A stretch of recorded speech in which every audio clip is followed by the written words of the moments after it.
This is East Asia Tonight. Good evening, I'm Oteli Edwards. Tonight's top stories from East Asia. Beijing slams NATO for provoking confrontation, saying that the alliance's accusation of China's role in enabling Russia's war in Ukraine comes with malicious intent. Taiwan's president accuses China of being a rising threat to regional stability amid the biggest surge in Chinese military activity near the island this year. Meantime, Beijing publishes its first white paper on marine conservation after issuing reports this week that hit out at the Philippines for allegedly polluting disputed waters in the South China Sea. And Chinese authorities are taking some of the most extreme steps to curb short selling as they try to breathe life into sagging stock markets ahead of a closely watched economic policy meeting.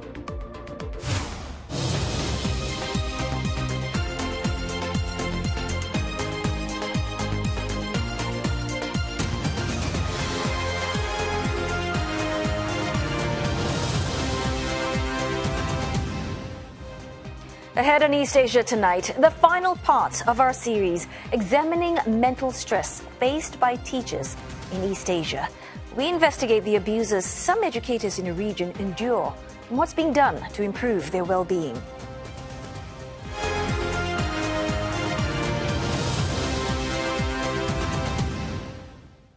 China has hit back at NATO, accusing the US-led military alliance of sowing discord over Beijing's alleged role in the Ukraine war. Well, the remarks come after NATO issued a draft communique from its summit in Washington, describing China as a decisive enabler of Russia's invasion. Well, China says that NATO is deliberately hyping up Beijing's responsibility in the war and that its accusation comes with, quote, malicious intent. 乌克兰危机延宕至今，谁在拱火浇油，谁在推波助澜，国际社会有目共睹。奉劝北约反思危机的根源和自身的行径，认真倾听国际社会的正义声音，以实际行动推动局势缓和，而不是甩锅推责、嫁祸于人。 Well, China has repeatedly denied claims that it's aiding Russia and insisted that it will not accept NATO's criticism or pressure over its ties with Moscow.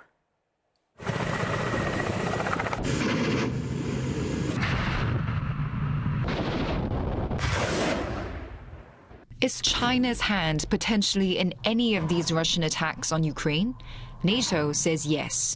In its declaration, members cited the PRC's so-called no-limits partnership and large-scale support for Russia's defense industrial base, saying this increases the threat Moscow poses to its neighbors and Euro-Atlantic security.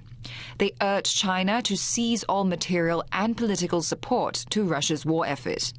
NATO believes the Chinese cannot enable Europe's largest war currently without negatively impacting its interests and reputation. We represent 50% of the world economy together, and it's first time that all NATO allies states this so clearly in an agreed document.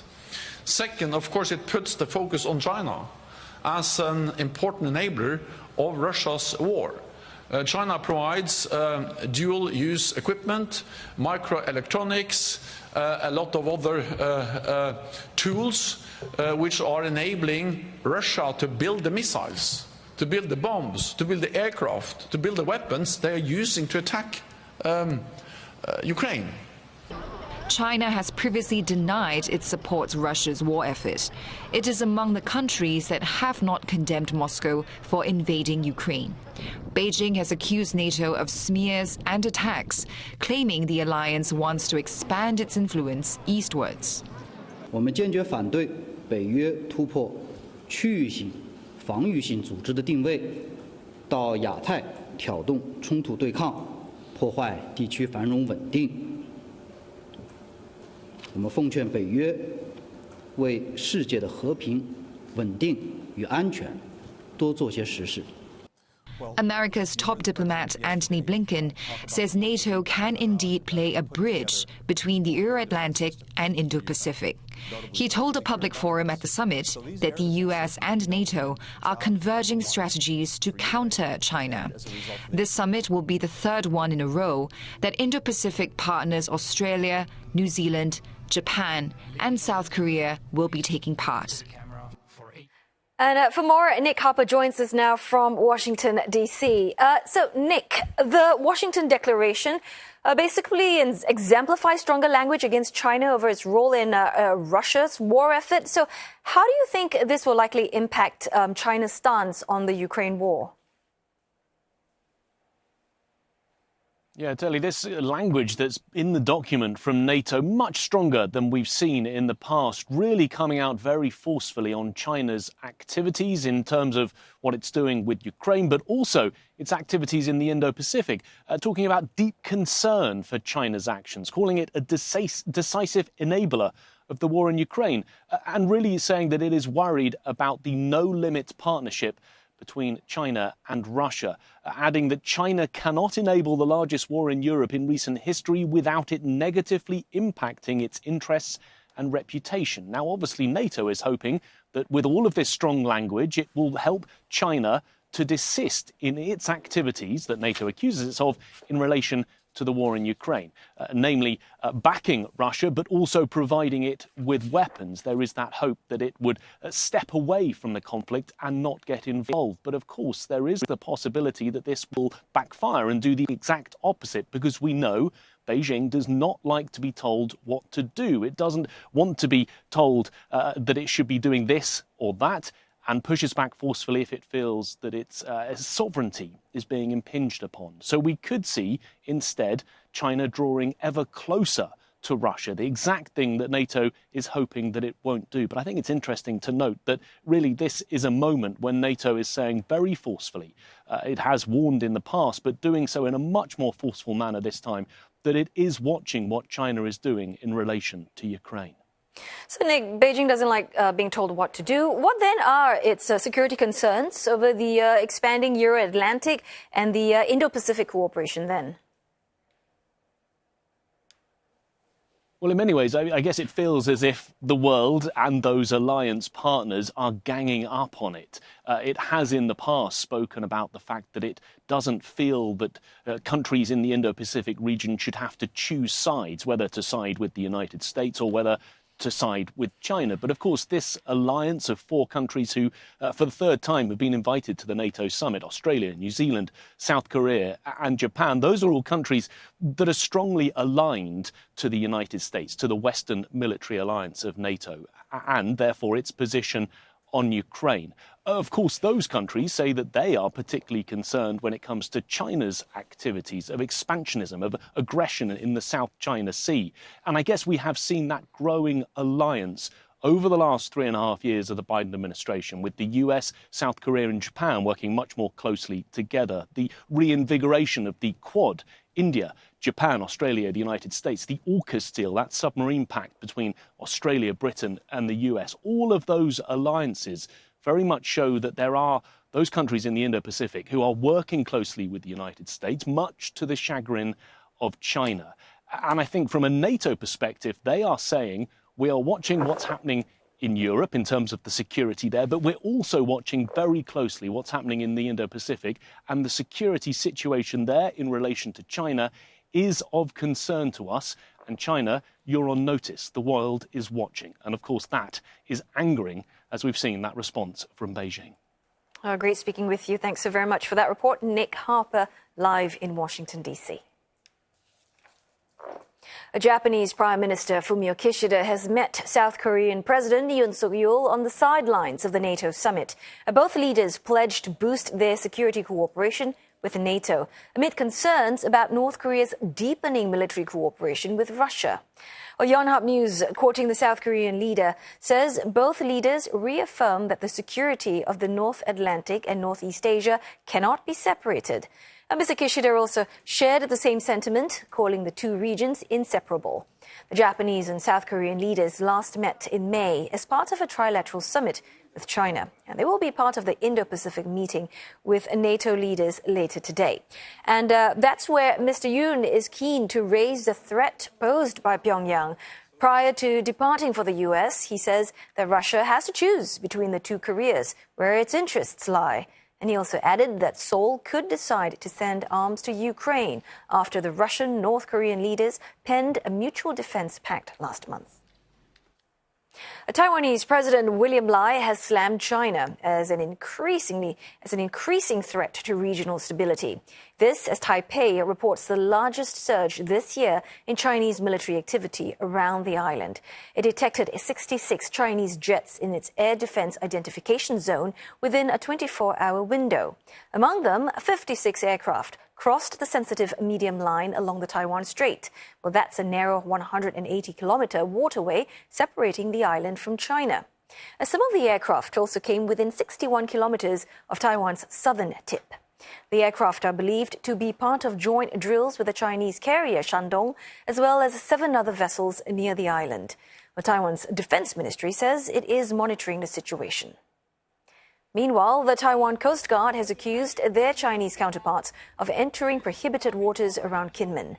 The frontline islands under Taipei's control is only a few kilometers away from mainland China. In response to the alleged intrusion of its waters, Taiwan says it dispatched 4 of its own Coast Guard vessels to conduct one-on-one monitoring alongside the 4 Chinese ships. South Korea set to deploy laser weapons to shoot down North Korean drones this year. Well, that would make it the first country to deploy and operate such weapons in the military. It comes amid Seoul's efforts to acquire advanced weapons systems for future warfare. Named the Star Wars project, the laser weapons are capable of shooting down flying drones by burning its engines with beams of light for 10 to 20 seconds. The system is cost-effective. A single firing could cost only around $1.45. It's also stealthy, as it does not produce any sound, and it's also not visible to the eye. The weapon system is produced by South Korean defense company Hanwha Aerospace, which signed a $72 million deal with a branch of the South Korean Defense Ministry. Seoul has sought to beef up its response capabilities against small unmanned aerial vehicles after 5 North Korean drones crossed the inter-Korean border in December 2022. Time now for a short break, but coming up next on East Asia Tonight, Uniqlo parent Fast Retailing reports a bumper quarterly profit as a slump in the yen boosts the value of its overseas sales. And a cargo rail service connecting Malaysia, Thailand, Laos and China. Will the ASEAN Express be a game changer for trade in Southeast Asia? The new freight service will not only improve regional logistics and rail connectivity, but also open up a new market and provide more cost savings to local businesses and people. Already, some durian farmers are planning to export the prized Musang King variety, the fresh fruits, by rail to China later this year. Hello, good to have you back on East Asia Tonight, right here on CNA. You are just in time for business news with Olivia Mazuki. And Liv, tell us a little bit more about China, which is tightening the rules on short selling of stocks. Indeed, I'll tell you. So China is digging its heels in to arrest a slump that's erased about $1 trillion worth of market value in about 2 months. It is cracking down on short selling and high-frequency trades in a bid to support the sliding stock market. Ahead of the third plenum on the 15th of July, short selling is a practice in which traders borrow shares to sell and profit when they buy back at lower prices. It is often blamed for declines in equity markets.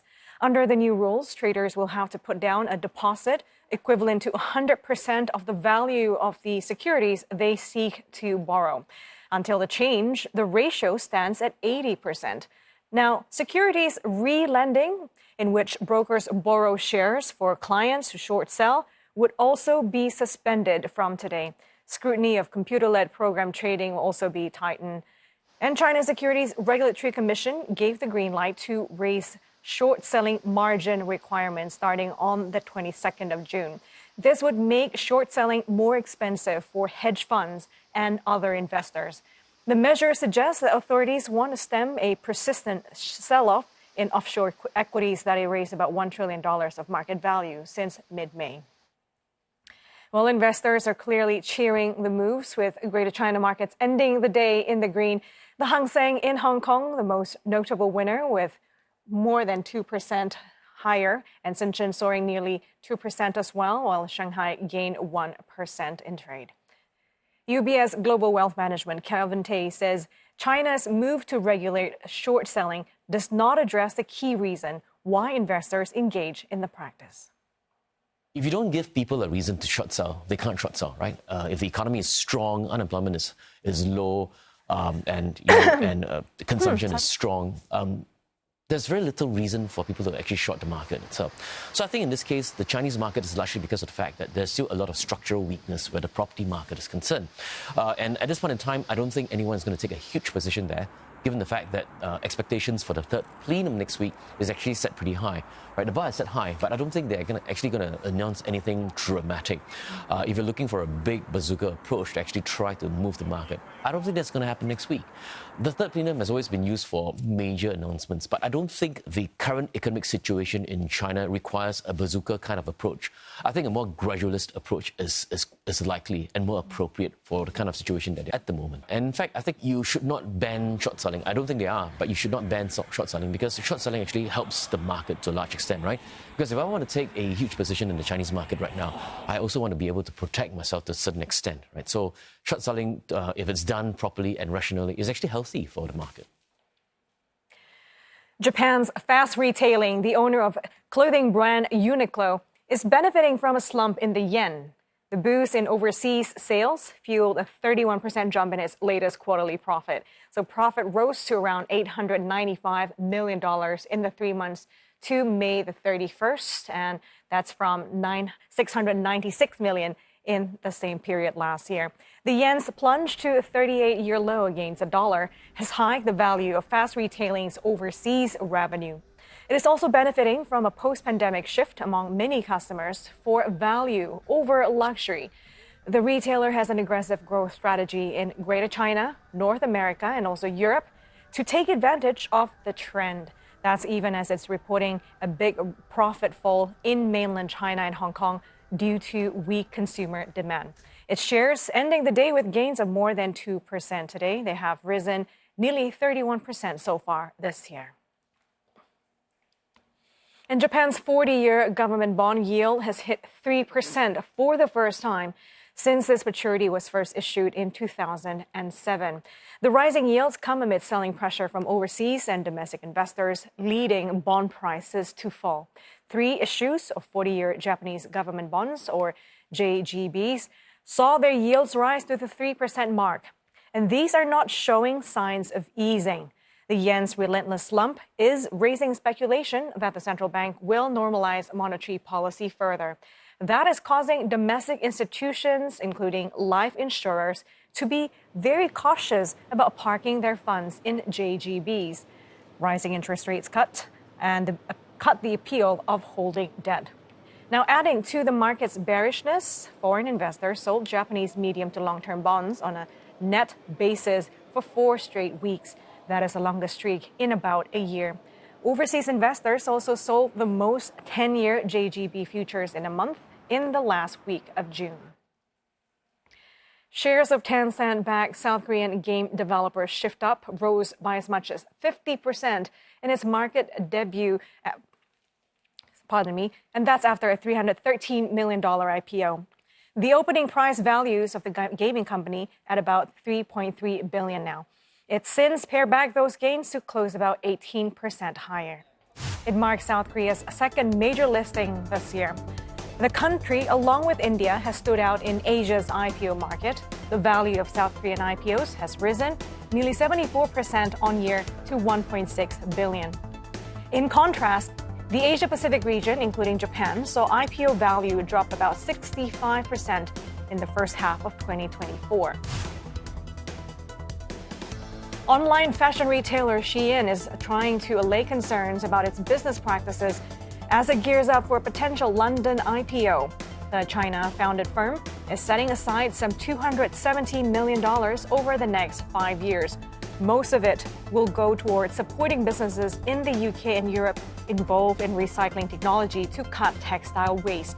The investment comes amid wider concerns over Shein's business practices and sustainability.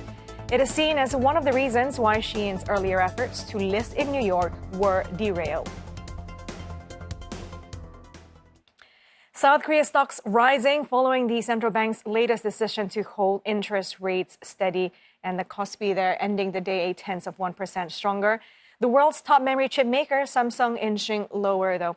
The firm yesterday unveiled a slew of new products, but the South Korean tech giant faces some headwinds as its workers' union extends its strike indefinitely. It was scheduled to end yesterday.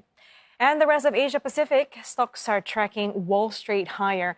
The bull run in the Nikkei 225 showing no sign of slowing. It jumped almost 1% to close at a record high. That is the third consecutive session this week. The broader topics also rising to hit a fresh peak. Taiwan stocks joining the rally, surging 1.6% to end at a record high as well. And that's all I have in business, Oteli. Thanks very much for that, Olivia. Well, we're going to go for, not quite yet for a short break. Moving on to our next story. A journey that could take up to 3 weeks can now be covered in less than 2. Well, the ASEAN Express trains, a cargo service connecting Malaysia to Thailand, Laos and China, have made their inaugural trips both ways, arriving at their respective destinations this week. That's Selangor in Malaysia and Chongqing in China. Electronic appliances and agricultural products were among the first cargoes. CNA's Melissa Goh has a report. When the first ASEAN Express cargo service set off from this Kelana Inland Depot on June 27th, it created quite a buzz. It's seen as the first pan-Asian rail service connecting Malaysia, Thailand, Laos and China.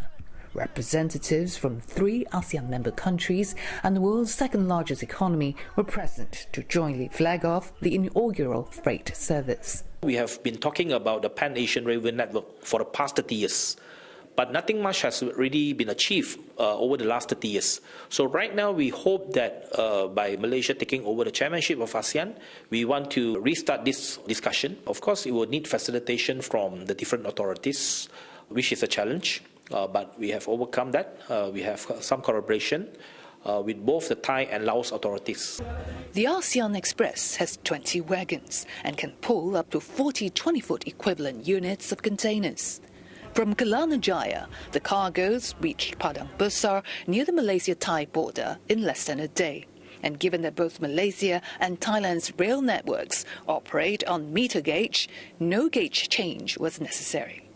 At the Thai-Laos border, the containers had to be shifted one by one to a different set of wagons on another track because the Laos network, just like China Railway, operates on the standard gauge, which is different from Thailand and Malaysia. From Laos, the ASEAN Express travelled to Kunming in China before arriving at its final destination of Chongqing. Railway experts have hailed the inaugural freight service from Malaysia to China as historic. This is a good start, even though it is small, but it can grow. It is something that the country can grow and dominate the transportation sector, to all these countries. I think Malaysia should take the lead in this. It's an opportunity, it's a good opportunity. And if you can convince the industry that you can deliver fast, efficient, cheap, and yet the integrity of your goods are assured, they will go for it. The Malaysian railway company KTMB intends to run 2 services per week. But we are looking forward for weekly, daily services between these 2 cities, between Kuala Lumpur or Kelana Jaya here in Chongqing. And this is going to be the first phase. If everything is okay, then we are seriously looking into passenger train as well. Already, industry experts expect a newly launched service to spur the rail manufacturing industry and lower logistics costs by up to 30%. The market is big. The growing passenger demand, the growing freight demand, between all these countries and so on, is very high. So in the future, we cannot rely on highways to serve us, both for passengers and for freight. we have to go back to railway. The new freight service will not only improve regional logistics and rail connectivity, but also open up a new market and provide more cost savings to local businesses and people. Already, some durian farmers are planning to export the prized Musang King variety, the fresh fruits, by rail to China later this year. Melissa Go, CNA, Kuala Lumpur. Coming up on East Asia tonight, a deep dive into why teacher stress is reaching a critical point in East Asia with our South Korea correspondent and a mental health counselor in Hong Kong.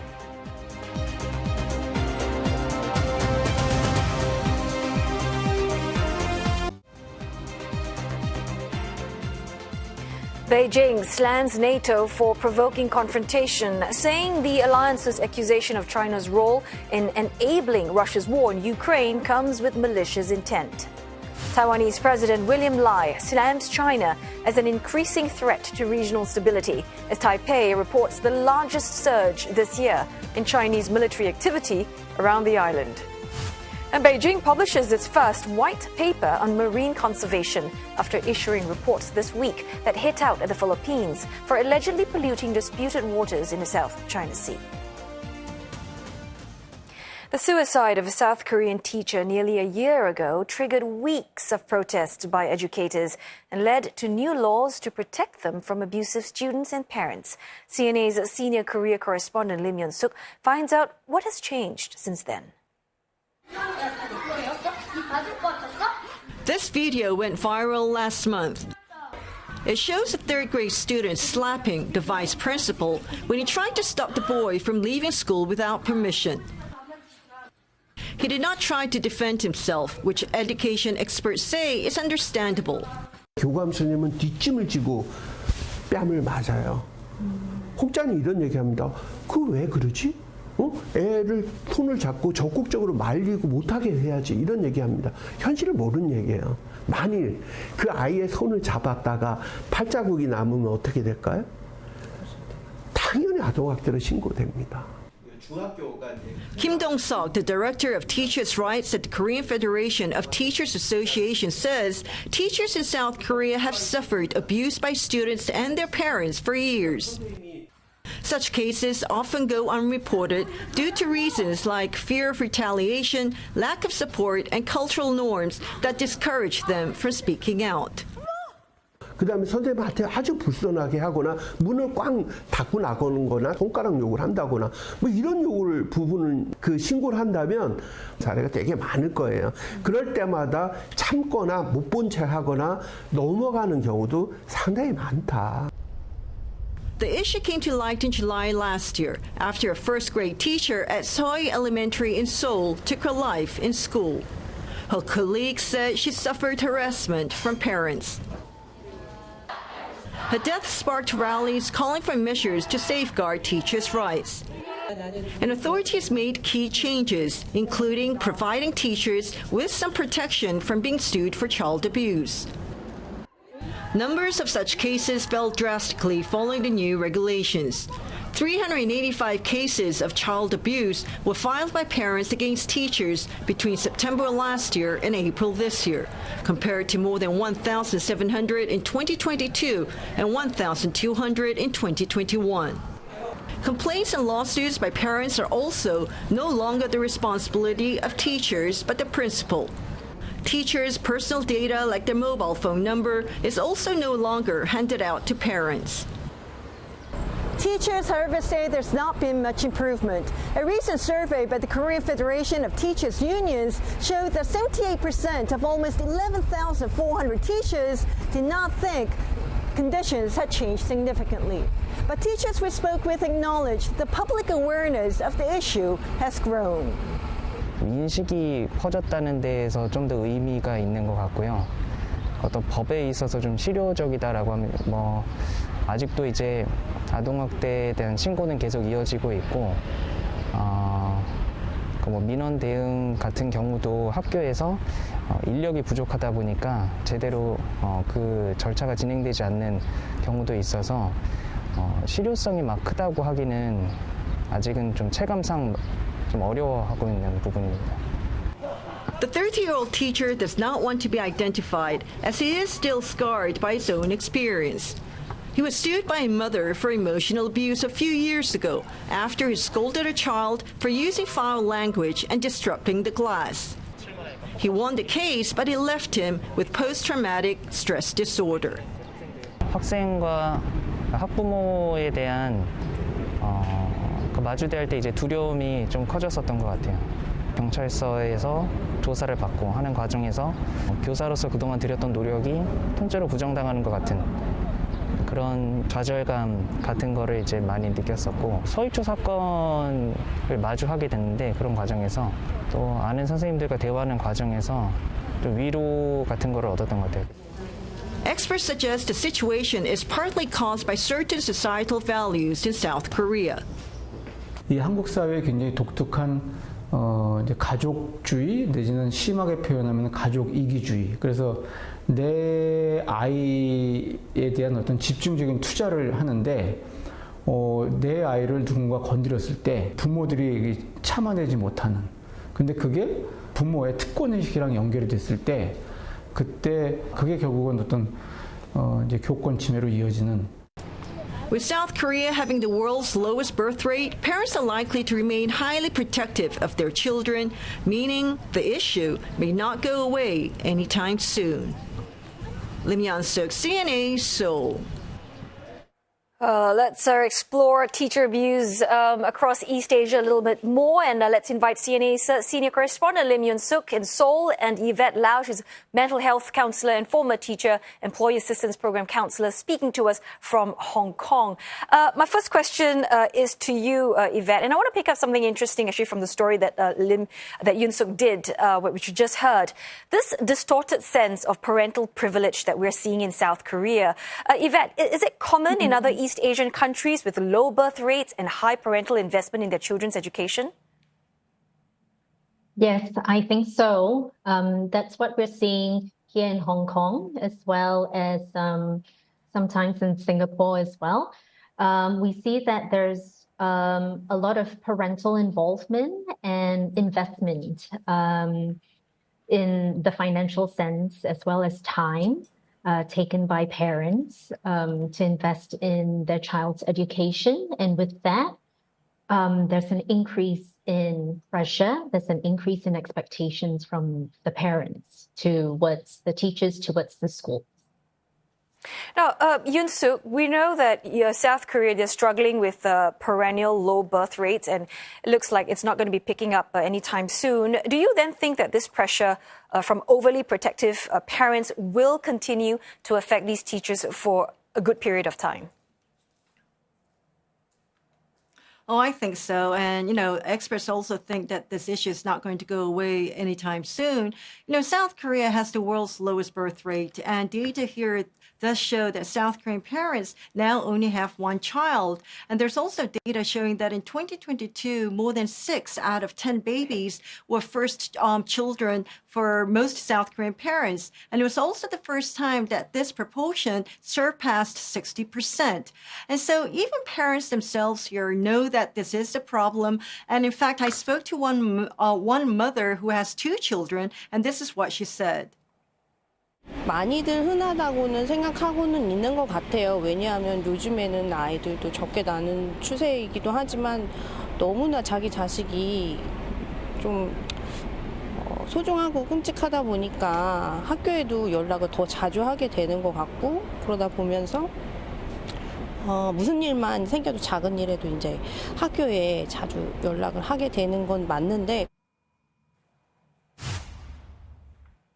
Yvette, I have a question for you. If something like what happened here in South Korea with that boy slapping that vice principal happened somewhere else, like in Hong Kong or Singapore or elsewhere in East Asia, would the vice principal try to defend himself? Would his reaction have been different from what what we saw in South Korea? Because I'm trying to see if this is a Korean problem or something faced by most teachers in East Asian countries. Yeah, I think that there's a societal shift in the way in their expectations towards the teachers these days.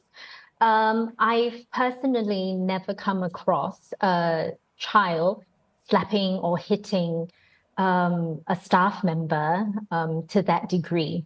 And I think that in Hong Kong and in Singapore, there are safeguarding measures put in place, school policies put in place and are enforced by the school leaders to avoid such situations. So I'm hoping that that's not a common sight that we see, and it's certainly not very common in Hong Kong and in Singapore, thankfully. Right. Now, Yoon Suk, aside from having, the lowest birth rate in the world, South Korea also has the highest youth suicide rate, or one of the highest, and probably attributed to very intense academic pressure. There's also a lack of balance in your lives as they're trying to, pursue all these grades. Are there any initiatives that are implemented to try and reduce the student stress and sort of promote, well-being instead? Well, I think, following the death of that teacher, I think that's something that the education minister here is trying to come up with, because South Korea, as you said, does have a serious problem. Its suicide rate right now is the leading cause of death among teenagers here in South Korea. And also stress from education is cited as one of the main reasons. Now, we've done stories, and I'm sure you've seen lots of stories about how the country here in South Korea comes to a complete stop on the day that high school students take their state exam. And this is one test that, is so crucial because parents believe and the students believe that it can determine which university they'll be getting into, possibly what kind of jobs they'll be getting after graduation, and even their marriage. And, we even have the government offices, the banks, the stock market, all starting 1 hour late to make way for the students. And even planes are banned from flying here during one of the listening tests. So it's that important here in South Korea. It shows how important education is. And experts do say that there needs to be a way for South Korean students to be able to do something else, to release that stress. And, because they do believe that that could help them do better in school. And, while doing this story, I spoke to several teachers, and I spoke to one high school teacher who told me this. 아이들 역시도 좀 특별한 시간에 선생님을 만나다 보니까 좀 더 친밀감을 많이 느끼기도 해서 학생들이 학교를 더 재밌게 다닐 수 있는 계기가 되기도 하고, 또 제가 이제 일과 중 수업을 할 때는 아이들 역시 더 집중을 할 수 있는 그런 계기가 되는 것 같아서 아이들뿐만 아니라 저에게도 긍정적인 영향을 많이 끼친다고 생각합니다. Now, I've been told that there have been attempts to try and get more of those afternoon activities like the cheerleading class we just saw incorporated into part of the school curriculum here in South Korea, but it hasn't been easy because parents here prefer that their children spend that extra time studying instead. See that phenomenon across East Asia, even in Singapore. But while outdoor play, it is essential for students. Yvette, I'm wondering what sort of strategies have been proven effective in supporting the teachers, the mental health, and dealing with all that stress that they face from the parents, from the school, from the students. I think that as teachers, there's still a lot of stigma involved in seeking help. It's difficult when a teacher is worried about what happens if they come forward, they seek help. And so a lot of the strategies need to, I think, first revolve around knowing what the teacher's needs are. School leaders can do that by encouraging communication, by understanding the issues that teachers struggle with, their challenges, and creating that culture of open communication, that culture of support. Yes. And do we have that, Yoon Suk, do we have that open communication, that culture in South Korea? I mean, as in your report, right? I mean, it took a protest for the needle to move somewhat. And even though it's questionable whether it's effective in the end. So, I mean, is that what it takes? That, the teachers, they have to keep protesting or they have to keep opening up to voice their concerns?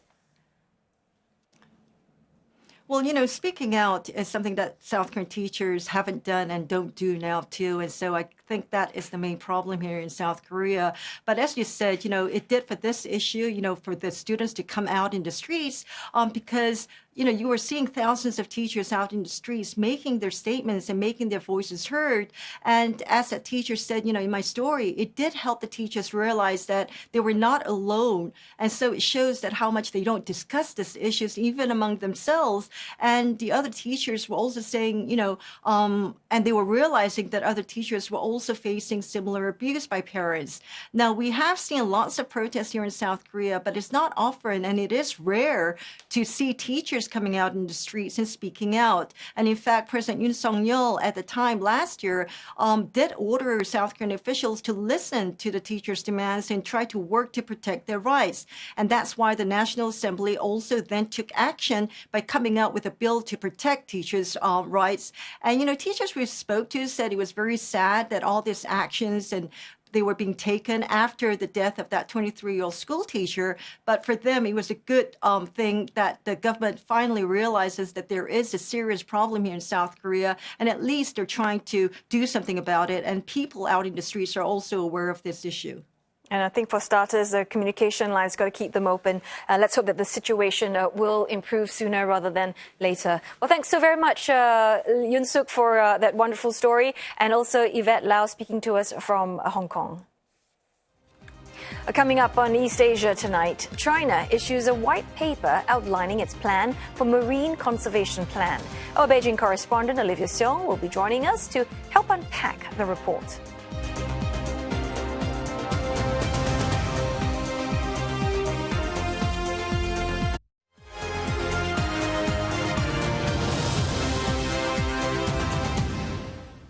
China has issued a white paper on marine eco-environmental protection.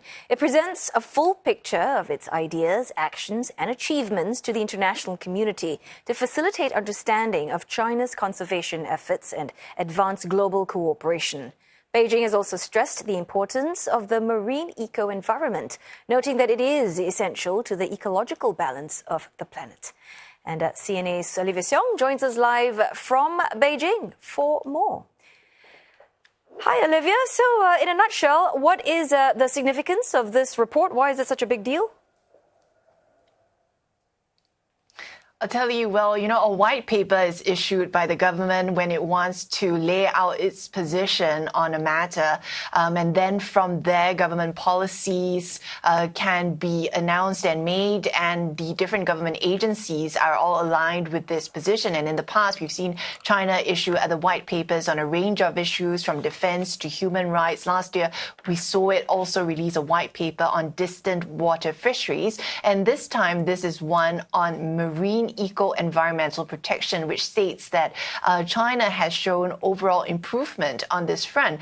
In the white paper, it also stated that China has shown that it's committed to being a responsible major country, including through international cooperation in maritime protection or through fulfilling its responsibilities under international conventions. Now, the State Council held a media conference, which we attended earlier today, but what was perhaps missing from that 1 hour-long session was any reference to accusations that have been made by the Philippines, reiterated again in these last few days, that China has, because of its actions in the disputed South China Sea, caused environmental damage in the marine ecosystem there. There was no mention of this. And also looking through the 26-page report, there were only 2 mentions of the South China Sea, talking about how Chinese supervisory agencies have been set up to monitor the marine environment, also including in the East China Sea, where China also has a dispute with Japan there, and also in reference to how it sets conservation and restoration goals in these areas too. Now, what does all this mean? It seems the message that China wants to convey is clear, that it's a responsible major power. Have a listen. 我们希望白皮书的发布能够促使各界人士和国际社会更加全面更加深入的了解中国的海洋生态环境保护事业，进一步加强交流和合作。当前全球海洋安全发展、治理正面临一系列突出的挑战。中国始终积极推动全球海洋治理进程，是海洋生态环境保护的坚定推动者和积极行动者。So, Olivia, you've mentioned that China has released a number of white papers, but why is there this sudden focus on marine environment, especially when we're in the midst of the tensions in the South China Sea? Telly, I think if we were to put everything into perspective, we see on the one hand China trying to portray itself as a major responsible power, including being a responsible maritime nation. We know that, however, it has not directly linked this report to the tensions in the South China Sea. We know that China also released 2 other reports earlier this week by its ministries relating to the environmental impact that it has seen and assessed through its investigations in the South China Sea areas. One which talked about the excellent environmental state near the disputed Scarborough Shoal. We heard from the Foreign Ministry also saying that this showed China's effort and effectiveness in protecting the marine ecosystem. But there was another report earlier in the week which blamed the Philippines for environmental damage to the coral reef system near the Second Thomas Shoal, saying that it's because of a Philippine warship that had been beached there that has resulted in this environmental damage. Now, an analyst I spoke to said the timing of all these reports is key. And if we were to connect the dots, it comes really as these tensions between the two sides continue to escalate in the South China Sea. Also, as the Philippines did say in May that it plans to file a formal complaint against China over environmental damage to its territory in the South China Sea. It's also called on China to open up the area near the Scarborough Shoal, which it seized in 2012, to an independent third-party assessment. But so far,